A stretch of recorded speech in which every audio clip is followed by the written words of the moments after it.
Just because the title of this video says beginner, that does not mean I'm going easy on you. I apologize, but I need to see you rocking around with that dumpy, okay? So I am on my knees as per usual. Please add these workouts into your current routine so that you can grow that dumpy. Thanks. So go ahead and warm up for me, and after you warm up, we're gonna do another warm up. That's actually the warm up, which is the StairMaster for 10 minutes. And since you are a beginner, I will allow you to do a level 6. In the future, you need to be able to do 10 minutes on level 10 or above. In regards to machine warm-up, the StairMaster is generally an excellent dynamic warm-up for targeting your glutes specifically. And this is because of the upward stepping motion that the StairMaster causes you to have. It also engages the hamstrings and quadriceps, but to a lesser extent. Okay, so like, let's work for real, and we're gonna do around the world. So what that is you do 1 minute to the front, 1 minute to your right side, 1 minute to the back, 1 minute to your left side. Pause, because you can absolutely use your hands if needed be. And 1 minute skip step, and then reset all of that all the way to the beginning, which is the normal steps. And this is why I love incorporating StairMaster on glute days, because it not only warms up your glutes primarily, but it also works out your secondary muscles, which are so important to help with glute growth as well. Next up, we're moving on to glute-focused leg press. A high foot placement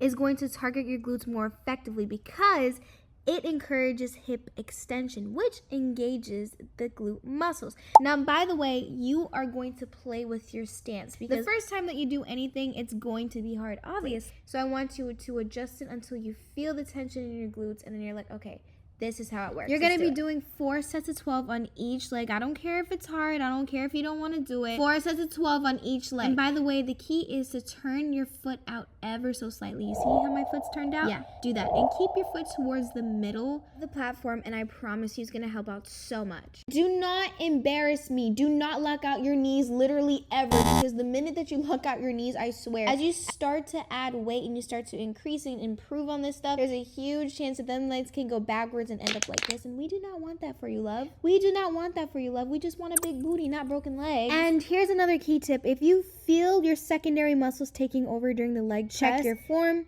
adjust your foot placement, focus on mind to muscle connection, and most importantly, reduce that weight, okay? Because we're gonna work on strengthening those weak areas. Next up is my absolute favorite, and it's going to be glute extension. What you're going to do is you're going to hop on the platform, point those toes up and turn them out. You're going to round your back as much as you can. Keep your chin tucked and use your glutes to pull yourself up. You can hold yourself by crossing your arms, or you can put your arms in front of you. It doesn't matter.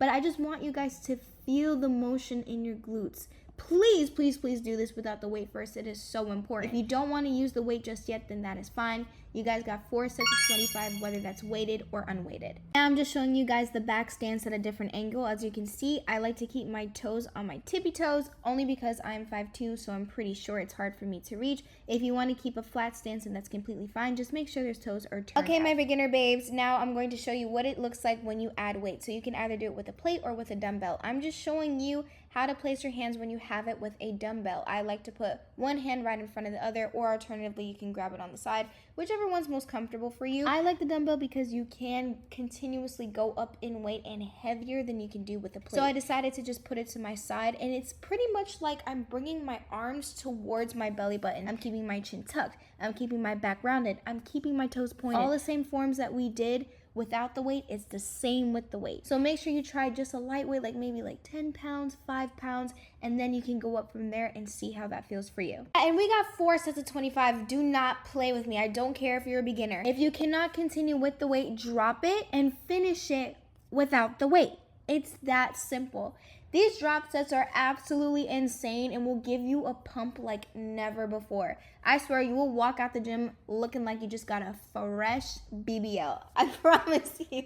Last thing that I want you guys to add to your list is an RDL on the Smith machine. This is going to be the best way for you to understand how to do an RDL if you don't know how to do an RDL. And then you can take this form and apply it to the dumbbells. You can apply it with free weights. It's so good. So I highly recommend you begin on a Smith machine. Anyways, we're going to start it with no weight, shoulder width apart for your feet, and make sure your feet are turned out. We're going to keep the back flat, the shoulders back, and we're going to initiate that movement by hinging at the hips while we're lowering the bar. Then you're going to slowly return to starting position but we're not locking those knees all the way, okay? So make sure when you are finished that you're standing tall, you're bringing your hips forward and squeezing your glutes at the top of the movement, and that is it. I want you to practice without the weight several times, and then you're going to start to add a little baby weight, like a 10, a 5, nothing too crazy. I did add a bit more weight for me because I can go a lot heavier, and then see how that feels for you, and then continue to add weight as you have more sets.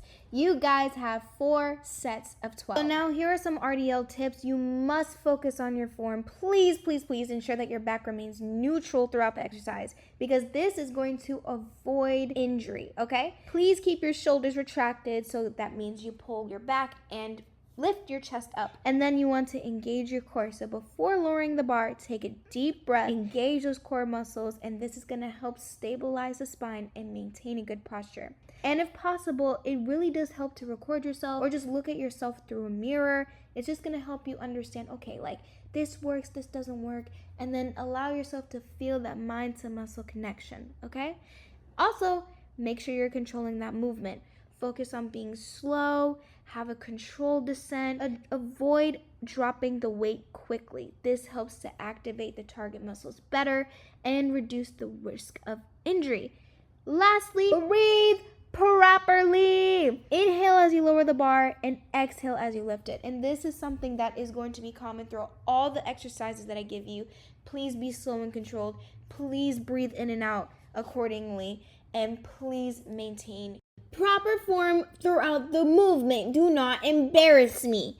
And that is it, my baddie queens. You need to add at least one of these into your current glute routine, or you could do this as a full routine. That completely works as well. Thank you guys so much for watching, and I'll see you here next time here on Celestri Fit. Oh, and by the way, please note, I say this a lot, but these things take time. Growing your glutes does not take a month. It doesn't take 2 months. Well, you'll see a difference in a month, okay? But it's going to take like a year to really see like a dramatic progression. So keep patient. You guys got this. Stay positive, stay patient, and consistent, okay? 2 to 3 times a week is how many times you need to hit glutes, and that's it. Any other questions, comment them down below. And I'm going to send the first 5 people who comment, I'm a gym girly, my free glute routine program straight to your email. So stay tuned for it. Love you guys. Mwah.